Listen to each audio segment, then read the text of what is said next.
Break के बाद स्वागत है आपका। बात झारखंड की कर लेते हैं, जहां राजधानी रांची में अंचल कार्यालय में जमीन बिचौलियों की मिलीभगत से करोड़ों की जमीन का सौदा किया जा रहा है और इसके लिए सहारा लिया जा रहा है फर्जी दस्तावेजों का।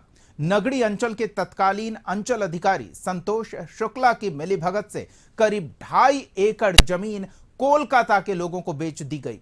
हरमू के हर्ष रंजन ने खाता 8 और खाता 9 की इस जमीन के लिए पहले किसी लीलावती देवी से पावर ऑफ अटर्नी लिया, फिर नवंबर 2022 में 4 डीड बनाकर बेच दिया।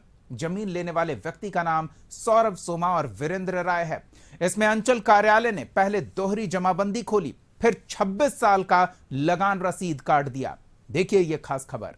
मैं आज आपको एक ऐसे फैमिली से मिलवा रहा हूं जिनकी ज़मीन कलकत्ता के लोगों ने हड़प ली है और वो भी गलत डीड से। आइए उन्हीं में से एक जो अशोक साहू जी हैं उनसे जानते हैं कि कैसे उनकी रैयती ज़मीन जो 2.5 एकड़ के आसपास है और उसे कलकत्ता के कुछ लोगों ने खरीद लिया है। 2022 का यह मामला है और नगड़ी अंचल द्वारा इसकी गलत जमाबंदी यानी दोहरी जमाबंदी कर दी गई है। हमारे साथ अशोक साहू जी हैं, आइए जानते हैं उनसे क्या क्या हुआ। अशोक जी। हाँ सर, ये हम लोग का खाता नंबर 8 एवं खाता नंबर 9 वो हम लोग का खानदानी ज़मीन है, जिसको कुछ दलालों ने गलत तरीके से हड़पने की कोशिश की है।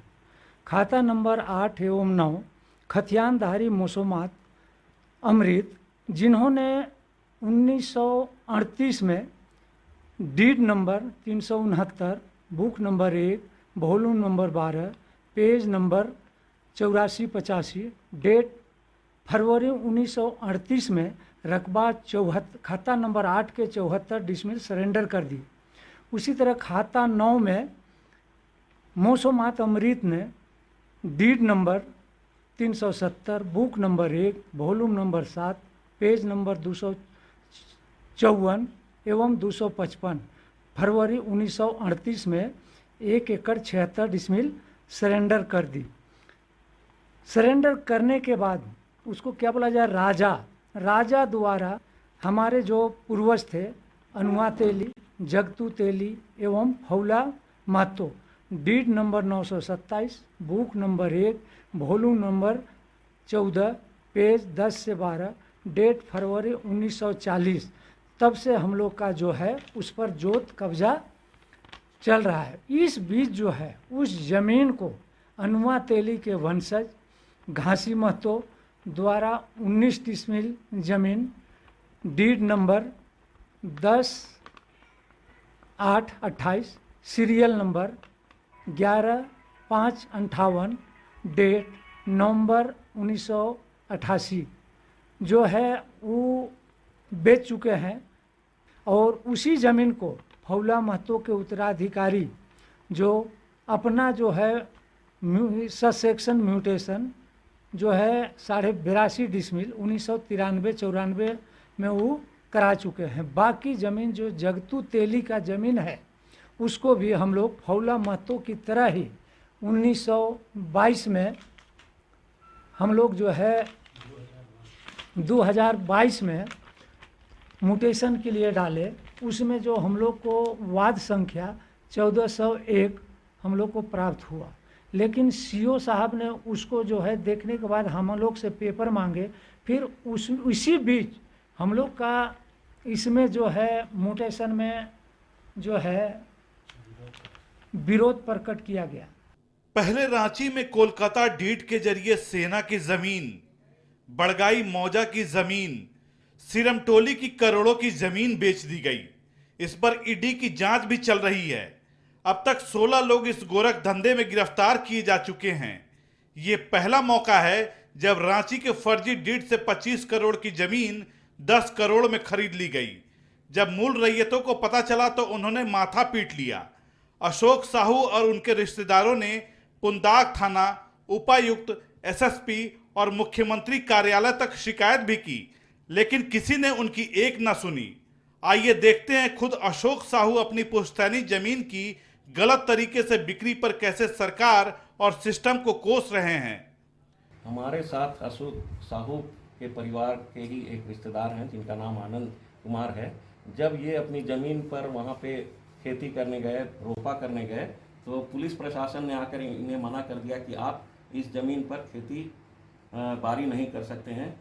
और जब ये लोग अपना आवेदन पुलिस को देने गए तो वही पुलिस, पुंदाग पुलिस जो है, पुंदाग ओपी की पुलिस ने इन्हें भगा दिया, आवेदन तक नहीं लिया। आइए जानते हैं आनंद कुमार जी से कि वो क्या कहना चाहते हैं। थाना को भी लिख के हम लोग दिए कि हमारे साथ में ऐसा ऐसा घटना हो रहा है। एसीपी साहब को दिए, डीसी को भी दिए, निगरानी विभाग को भी दिए, और तत्कालीन जो हमारे राजस्व कर्मी थे शुक्ला जी, उन्हीं के कार्यकाल में ये ज़मीन का बड़ा बड़ा खेल हुआ। हमने उनको कई बार बोला कि सर हमारे साथ में ऐसी घटना हो रही है, उन्हें आंख मूंद लिया। हम लोग आवेदन तक भी नहीं दिया, रिसीविंग तक भी नहीं दिया। और हम लोग जब अपने खेती में जाते थे, वहाँ घर में खेत में, तो वहाँ हम लोग को प्रशासन के तत्कालीन यहाँ के जो टीओपी प्रभारी थे, हम लोग आके मना कर दिए कि तुम लोग अपने खेत से चले जाओ और इसे अरेस्ट कर लिया जाएगा। अब हम आपसे रिक्वेस्ट करते हैं कि हम लोग को न्याय दिलाया जाए। अशोक साहू के रिश्तेदार आनंद साहू ने कहा कि हमें तो अपनी जमीन पर पुलिस वाले भी जाने नहीं देते। हम लोग खेती किसानी करते हैं, लेकिन हमें इंसाफ नहीं मिल रहा है। क्योंकि एक मृत आदमी के नाम से वो 2022 में वो मोटेशन के लिए अप्लाई करते हैं। दूसरी बात, वहाँ के कर्मचारी जो हैं, वहाँ जो भी सीओ या जो भी कर्मचारी हैं, वो जो है 1993-94 तक उनका रसीद शो करते हैं। जब मृत आदमी जब उनका पहले से था ही 1993-94 से रसीद कटा हुआ, तो फिर 2022 में उनको अप्लाई करने का क्या ज़रूरत था। इस तरह यहाँ पर देख रहे हैं कि कुछ दलाल लोग वो की साँठ-गाँठ से हमारे जो अंचल कर्मी है, एक गलत तरीके से एक पेपर वहाँ पर ले जाके उसको ये करते हैं और बोलते हैं कि भाई उन्होंने ज़मीन तो 1937 में ही। देखिए, ये वो कागज़ है जो नकली है और बनाया हुआ कागज़ है, जिसे ज़मीन दलालों ने मिलकर ये ज़मीन का कागज़ तैयार किया और उसी की ये टाइप की हुई प्रतिलिपि है, जिसके आधार पर ये अशोक साहू जी की ज़मीन जो 2.5 एकड़ ज़मीन थी उसे बेचने का कुत्सित प्रयास किया गया। और यह सब सारा कुछ वह रांची जिला प्रशासन के नाक के नीचे हो रहा है। और नगड़ी अंचल के जो अंचलाधिकारी थे संतोष शुक्ला और अभी वर्तमान में हैं, इन लोगों द्वारा कोई कार्रवाई अभी तक नहीं की गई है। अशोक साहू जी से जानते हैं कि फिर इसके बाद क्या हुआ। इसके बाद जो है वहाँ पर हम लोग को धमकी देने लगे कि भाई ये ज़मीन जो है तुमसे पहले किसी का था, ये ज़मीन हम लेंगे। हम लोग इस बीच जो है FIR करने के लिए यहाँ हमारे जो थाना है वहाँ गए, लेकिन हम लोग को वहाँ से भगा दिया गया। फिर हम लोग जो है ऊपर तक गए SSP से, तो वहाँ पर जो है वहाँ पर हम लोग जो दरख्वास्त दिए उनको पूरा लिखित दिए, तो वो प्रेस डाले कि भाई थाना वाला इस पर कार्रवाई करे, लेकिन थाना वाले भी इस पर कोई कार्रवाई नहीं कर रहे हैं। इस बीच जो है हम लोग यहाँ पर राजस्व विभाग, मुख्यमंत्री आवास, उसके बाद हर जगह गए, लेकिन कहीं पर भी हम लोग का सुनवाई नहीं हो रहा है। इसलिए हम लोग परेशान हैं। इस पर हमको रिक्वेस्ट है कि इस तरह दलालों से हम लोग का ज़मीन को बचाया जाए, और प्रशासन से ये मतलब कहना चाहूँगा कि इस तरह का जो है हम लोग का ज़मीन को सुरक्षा दिया जाए, और जान माल का भी हम लोग को इस पर नुकसान है। इस तरह का दलाल जो है हम लोग का ज़मीन को जो है हड़पने की प्रयास काफ़ी कर रहे हैं।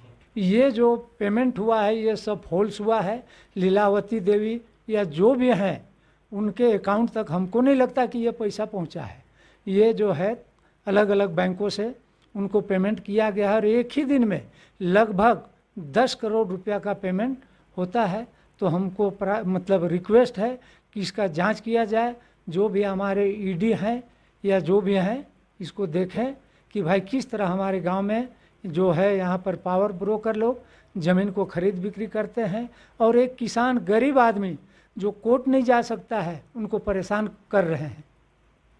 तो अब तक आपने देखा है कि कैसे रांची में कोलकाता डीड से ज़मीन की खरीद बिक्री हो रही है, और अब हम आपको दिखा रहे हैं कि कैसे कोलकाता डीड नहीं, अब झारखंड में भी ये नकली डीड बन रहा है। और कशिश न्यूज़ का यह प्रयास है कि हम सभी तहों तक पहुँचे और वैसे ज़मीन दलालों को शिक्षकों के पीछे पहुंचाएं जो इस तरह जो पुराने रैयत हैं, गरीब रैयतों की ज़मीन को हड़पने की कोशिश में लगे हैं। नमस्कार, जोहार। दीपक, कशिश टीवी, रांची। तो खास खबर में फिलहाल के लिए इतना ही। कशिश न्यूज पर खबरों का सिलसिला जारी रहेगा। देखते रहिए कशिश न्यूज।